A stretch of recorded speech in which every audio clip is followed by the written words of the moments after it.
You didn't think you'd live here alone, did you? My family took over my house, assigned themselves rooms, and told me to be grateful. They thought I'd stay quiet until they lost everything overnight. Oh, you finally picked up.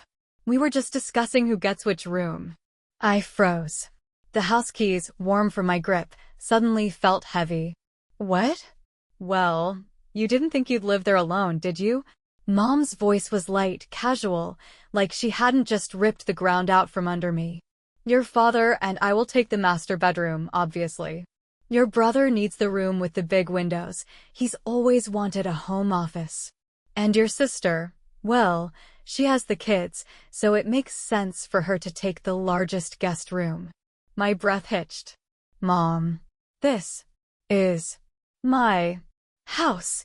Silence.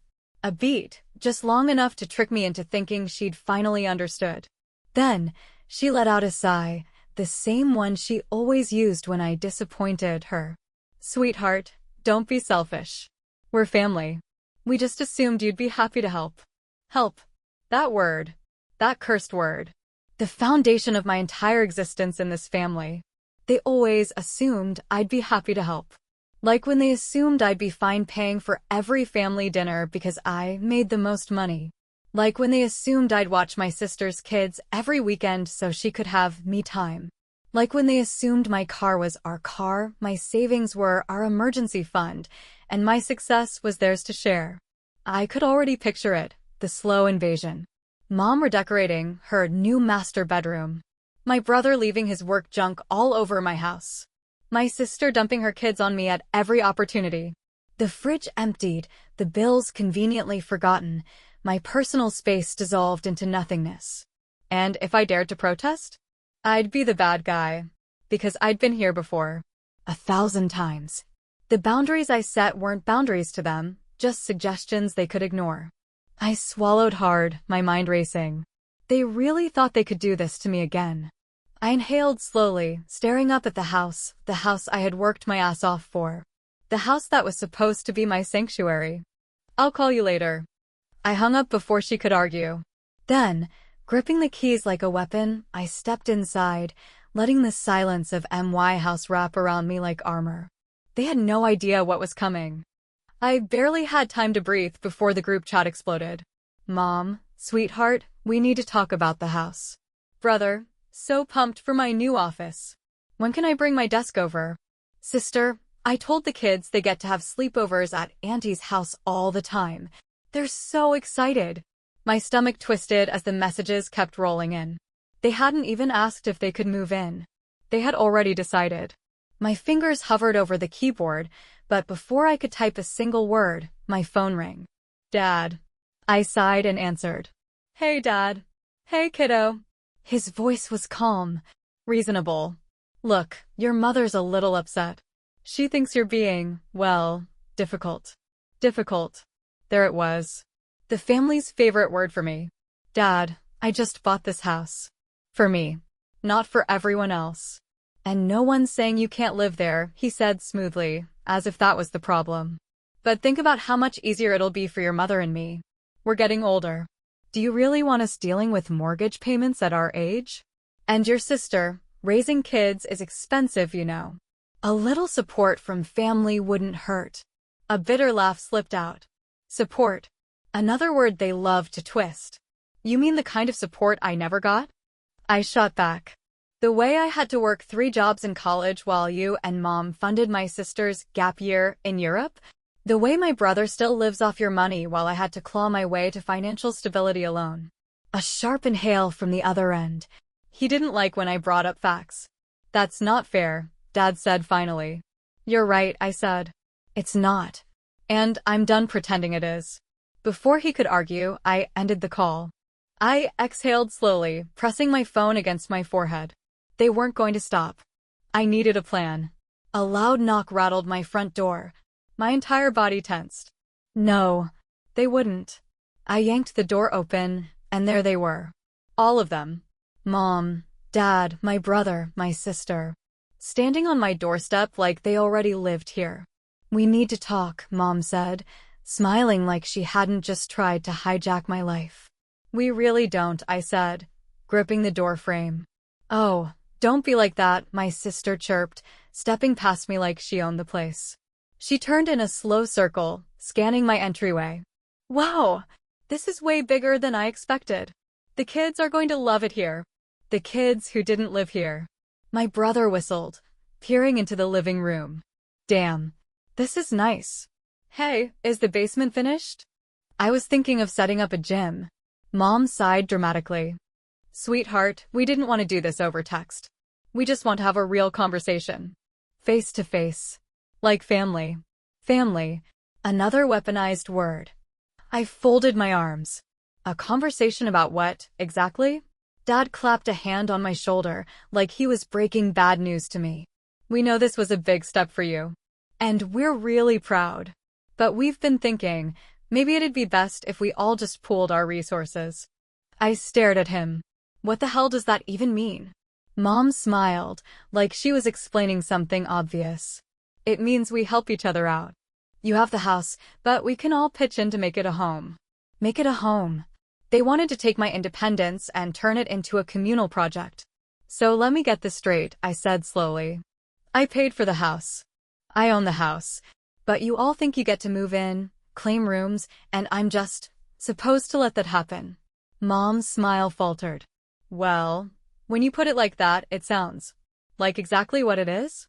I cut in. Dad sighed. "It's about doing the right thing."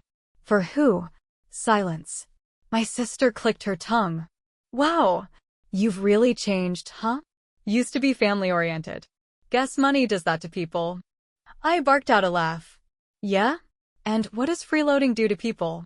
Her mouth snapped shut. Mom cleared her throat. "We're just asking you to think about this. Really think about it." I already had. And now, as I looked at the people who had spent years draining me dry, taking and taking and taking, I was done. I smiled. "You know what?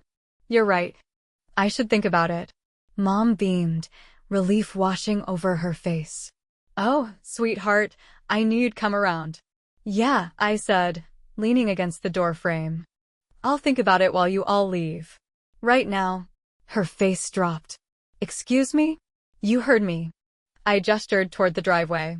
"Out!" "But." "No buts. You're not moving in. You're not taking rooms. You're not turning my house into your personal handout. So you can either leave willingly, or I can call the cops and have them escort you off my property." Their jaws dropped. "You wouldn't," my brother scoffed. "Try me." The tension crackled like a live wire. For the first time, they saw it. Really saw it. I wasn't bending. I wasn't budging. I was done. Finally, Mom pursed her lips and turned to leave. "You're making a mistake." "Maybe," I said. "But at least it's mine to make." One by one, they filed out. Furious. Shocked. Defeated. I waited until they were all in their cars before shutting the door. And then, for the first time, I walked through my house. My empty, quiet, peaceful house. They thought this was over. They had no idea what was coming next. For the next 2 days, I waited. Waited for the next wave of manipulation, the next attempt to push past my boundaries. Because I knew my family, they never accepted no as an answer. And sure enough, it didn't take long. The first sign? The text messages. "Mom, sweetheart, we need to talk. You can't just throw your family away over a misunderstanding." "Dad, think this through. You're being emotional. We're offering you an opportunity to strengthen family bonds, not push everyone away." "Brother, fine. Keep the house to yourself. But don't expect me to help you with anything when you need it." "Sister, the kids are crying. They don't understand why Auntie doesn't want them around. Hope you're happy." I almost laughed. There it was, the guilt trip. The emotional blackmail. The carefully crafted messages designed to make me feel like the villain.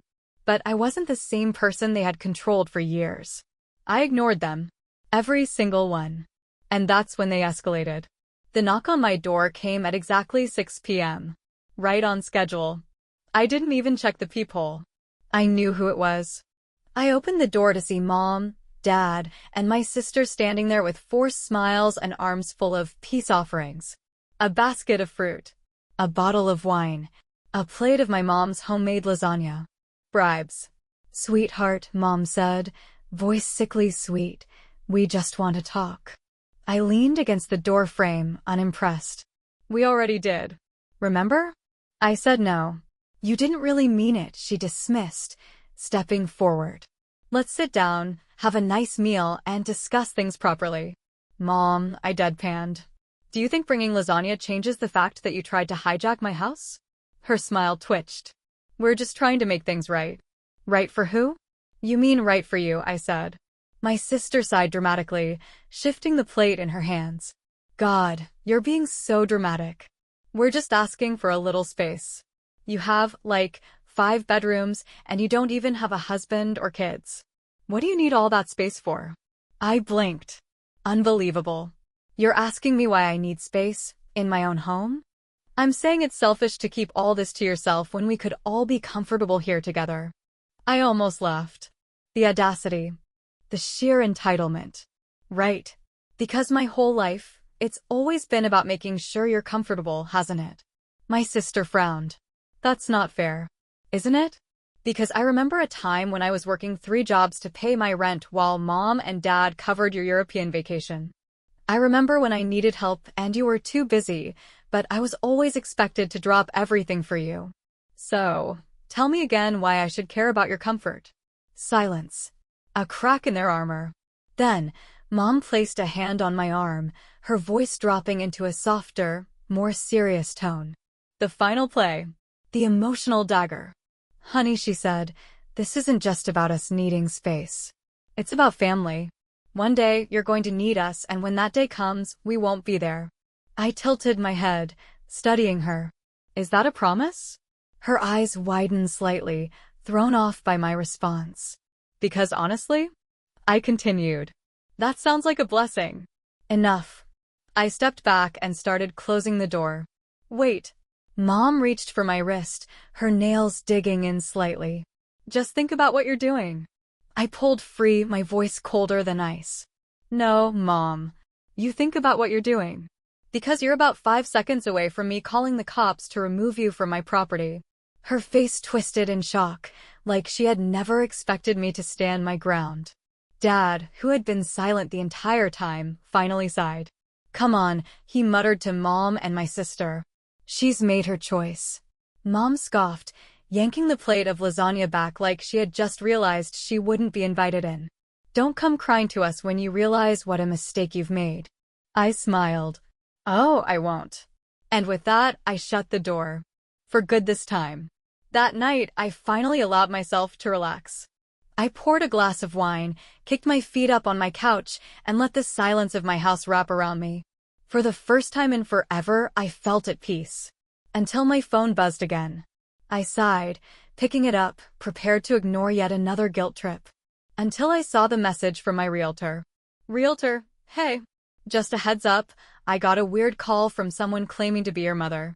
She was asking about your mortgage details, loan balance, and if there was any way to transfer ownership of the house. I shut it down, obviously, but figured you should know. My blood ran cold. They weren't just trying to manipulate me. They were trying to take my house. They were actually trying to steal my home. I put my glass down, heart pounding. And then, slowly, I smiled. Because if they thought this was over, they had no idea what I was about to do next. They really thought they could steal my house. Not just move in. Not just take over. They were actually trying to take it out from under me. For years, I had played their game. The guilt trips. The manipulation. The endless, suffocating demands. But now? Now, it was my turn to play. I grabbed my phone, scrolled past the desperate texts from my family, and called my lawyer. Hey, Ava, I said, my voice eerily calm. I need to make sure my house is legally untouchable. Can we set that up? Absolutely, she said without hesitation. I'll file everything first thing in the morning. But what happened? I told her. Everything. By the time I finished, she was silent for a long moment. Then, she let out a low whistle. Damn. That's next-level entitlement. Good news is, since they're not on the deed, they can't touch the house. Bad news? They're probably not done trying. I smirked. Oh, I know.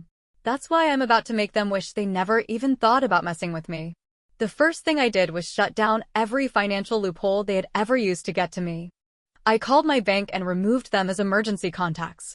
I updated my will, no more, just in case, clauses for them. I put blocks on their numbers so they couldn't spam me with guilt trips. And just for good measure, I called my employer and made sure my family had zero access to any of my information. I was done being their safety net. The next move was making sure the world saw them for exactly who they were. I started with a little social media post. It wasn't dramatic. Just a simple, factual statement. Imagine working your entire life to buy your dream home, only for your family to decide it belongs to them instead. Funny how some people only see you as a wallet, not a person. No names, no direct accusations. But my friends and extended family? They knew. And the comments? Brutal. This is insane. You deserve better. Wait, are you saying your own parents tried to take your house? WTF. Girl, I remember when they made you pay for their cruise while you were still in college. You should have cut them off years ago. The more people commented, the more it spread. And guess who saw it? My mother. She must have lost her mind, because within hours, her response showed up in my inbox. Mom, how could you humiliate us like this? Me, how could you try to steal my house? Mom, IT was never about stealing. It was about family. You've always been ungrateful. Me, ungrateful for what? Paying for everything while you drain me dry? Mom, we need to talk in person. I left. Oh, I bet she wanted to talk. Probably to find some new way to twist this in her favor. Too bad for her, I was just getting started. A week later, I got a call from my lawyer. Hey, Ava said, sounding amused. So, your parents? They tried to take out a mortgage on your house. I nearly dropped my coffee. What? Yep. They actually went to a lender, pretended they had a stake in the property, and tried to get approved for a massive loan. My hands shook, not with fear. With rage. They weren't just trying to pressure me into giving them space. They were trying to put me in debt for them. I took a slow, deep breath. And what did the lender say? Obviously, they shut it down immediately. But now there's a fraud alert on your property, which, honestly, is probably a good thing. No one can make legal moves on your house without setting off red flags. I closed my eyes, exhaling slowly. They had actually tried to pull a financial scam on me. Enough. I opened my laptop and started typing. Subject, your actions have consequences. Mom, Dad, and whoever else thinks they have a right to my life. I know what you tried to do. I know about the fake mortgage attempt. I know about the manipulation. I know every single disgusting, selfish move you've made. So let me be very clear. You are not welcome in my house. Ever. Any further attempts to mess with my finances will result in legal action. I am done being your bank, your babysitter, and your backup plan. You always said family should support each other. But that only ever seemed to mean me supporting you. Not anymore. You are on your own. Consider this my final goodbye. Me. I hit send. And for the first time in my life, I felt free. The response? Exactly what I expected. Mom flipped out. Called me selfish, ungrateful, cold-hearted. Dad tried the disappointed act. My sister demanded to know how I could do this to the kids. I ignored them all. And then, something amazing happened. The silence.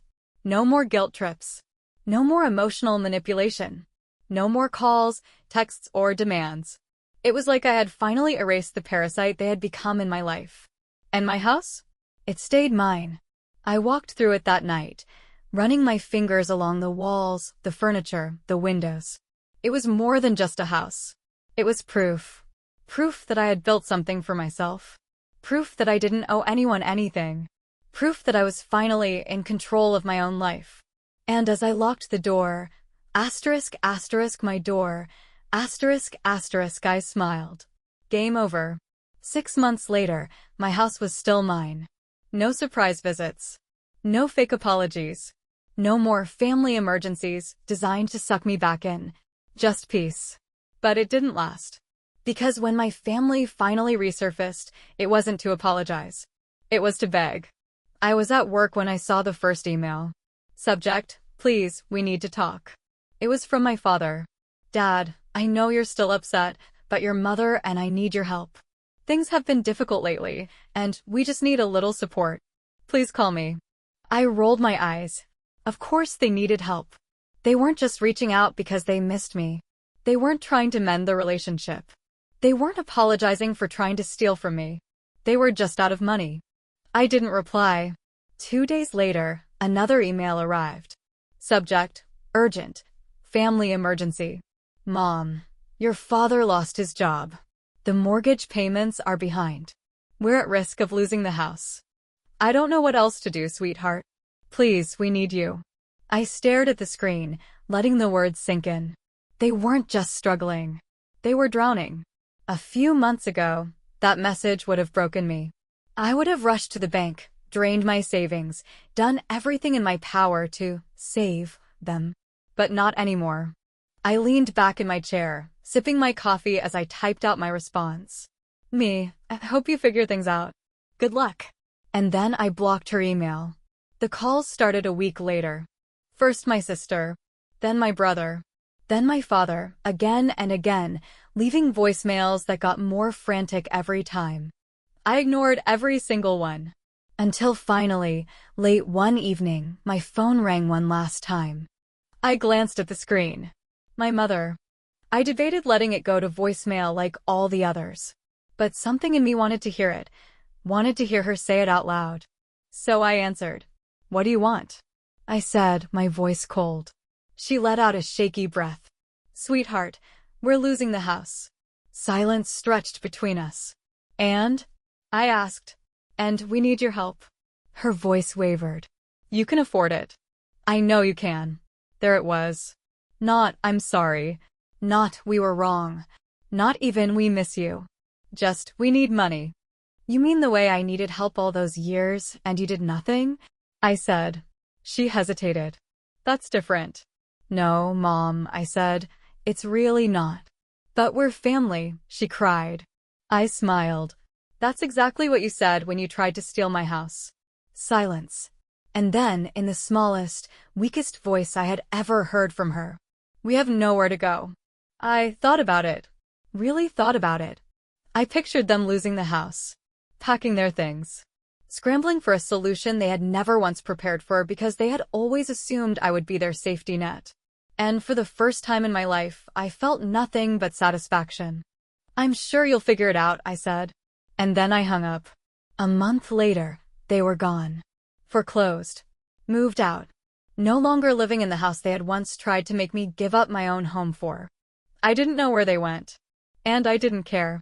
Because for the first time in my life, I was truly, finally free. And that was worth more than anything they had ever taken from me.